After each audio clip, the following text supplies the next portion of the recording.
अब कुछ ऐसी बातें जो इस छठ पूजा में कुरीतियाँ बन चुकी है, जो कि नहीं होना चाहिए। ऐसे ही 6 बातों पे प्रकाश डाल रहा हूँ। पहली बात, छठ पूजा सूर्य उपासना का पर्व है, आस्था का पर्व है, श्रद्धा भाव का पर्व है। हर साल आप करते हैं और एक साल यदि यह कहते हैं कि मैं नहीं करूँगा क्योंकि मेरे पास पैसा नहीं है, ये गलत बात है। मजबूरियाँ आती हैं, आई होंगी, लेकिन पैसे का हवाला नहीं देना चाहिए, या करने के बाद भी यह नहीं कहना चाहिए कि इतना पैसा लग गया। अरे कोई पैसा आपसे नहीं मांगता, वो सब देने वाले लोग हैं। छठी मैया, सूर्य भगवान या कोई भी देव लेने वाले नहीं हैं। आप श्रद्धा से बस सुपली, कुछ नहीं हो रहा है, बेदी बनाइए, दीपक जलाइए, अर्घ्य के लिए जल ले लीजिए, दूध ले लीजिए, लेकिन पैसे का हवाला मत दीजिए। ये बहुत गलत बात है, पहली बात। दूसरी बात, घर के बच्चों के लिए, जो बालक होते हैं वो और जो बालिकाएं होते हैं वो, आप लोगों के लिए दूसरी बात बहुत ही गलत आप लोगों ने छठ पूजा कर दिया है कि मेरे पास कपड़े नहीं हैं, कपड़े नहीं रहेंगे तो मैं छठ घाट पर नहीं जाऊंगा, या एक सेट है तो मैं एक ही टाइम जाऊंगा, या तो सुबह में या तो शाम को। ऐसा नहीं करना चाहिए।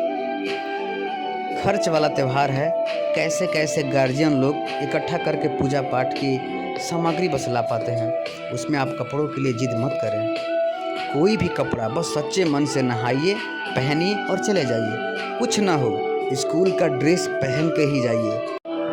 बस किसी भी तरह घाट पर पहुंचिए और उस दिन की अलौकिक शक्ति, अलौकिक ऊर्जा को महसूस कीजिए और अपने शरीर को पुनः ऊर्जा से भर दीजिए।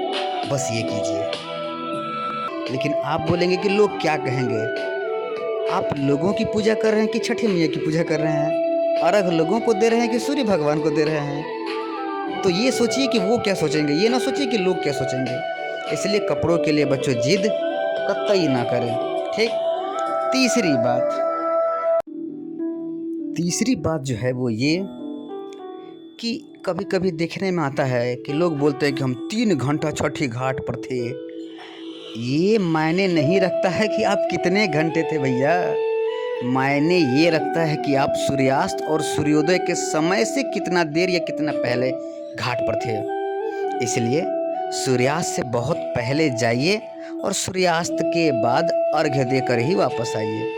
सूर्योदय से बहुत पहले घाट पर पहुंचिए और सूर्योदय के समय अर्घ्य लेने के बाद सूर्योदय के बहुत देर बाद आइए।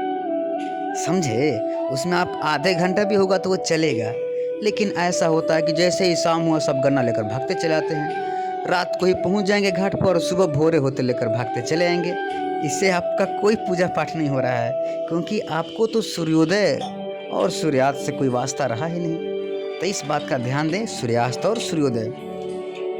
चौथी जो कुरीति है वो ये आजकल आ गई है, छठ घाट पे आतिशबाजी करने की, मतलब पटाखा बजाने की। और बच्चे लोग भी जिद करने लगते हैं। भाई छठ पूजा आतिशबाजी करने के लिए नहीं है। दीपावली में हो गया। कभी कभी ये देखने को मिलता है कि आतिशबाजी में जलने वाले पटाखों से किसी व्रती माँ का कुछ जल जाता है, घटनाएं हो जाती हैं। इसलिए बच्चों पटाखों से परहेज करें और पटाखे खरीदने के लिए अपने अभिभावक बंधुओं से जिद ना करें, ठीक है। और पांचवी कुरीति, ऐसा होता है कि सुबह में भाई, पिताजी या पुरुष वर्ग दौरा लेकर घर के बाहर निकल गए हैं और हमारे घर की कुछ माताएं बहनें अभी भी सजने संवरने में लगी रहती हैं। ये बहुत बड़ी कुरीति है, इसको थोड़ा सा कम करें। यह आस्था का विषय है, श्रद्धा का विषय है।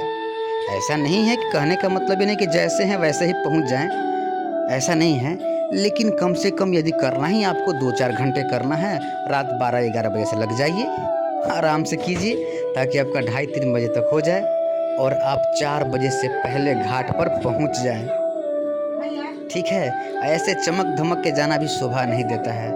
सब कुछ सीमित में रहे तो सही लगेगा, ठीक है। तो इसका ध्यान दें, इसको अन्यथा ना लें, ठीक है। क्योंकि आपकी अवस्था है कुछ सीखने की, इसलिए व्रती माँ का सहयोग करें ताकि आप कुछ सीख सकें। और आप सारा समय मेकअप पर लगा देंगी तो कहाँ से सीख पाएंगे, नहीं ना, ठीक। छठवा जो कुरीति है वो ये कि आजकल छठ घाट मेरा अच्छा है, मेरा अच्छा है, यह दिखाने के लिए घाट पर नाच का कार्यक्रम रख देते हैं। हद है भाई, ऐसा ना करें। ऐसे महापर्व की गरिमा को तार ना करें। नाच वगैरह का कार्यक्रम ना रखें। यदि रखना ही है तो कुछ ऐसे कार्यक्रम रखें ताकि बड़े बुजुर्ग सबको समझ में आए कि छठ पूजा क्या है, इसका आध्यात्मिक पक्ष और इसका वैज्ञानिक पक्ष क्या है, वैज्ञानिक महत्व क्या है। पढ़े लिखे लोग इसमें आ गए आएँ, उनको लाएं। ऊट पटांग कुछ भी घाट पर ना करें, इसका ध्यान दें। तभी हमारा छठ हमेशा के लिए जीवंत रहेगा और एक उदाहरण के रूप में प्रस्तुत किया जाएगा। दुनिया भर में इसको प्रसिद्धि मिलेगी। जय छठी मैया। आप सबको छठ पूजा की हार्दिक शुभकामनाएं। धन्यवाद।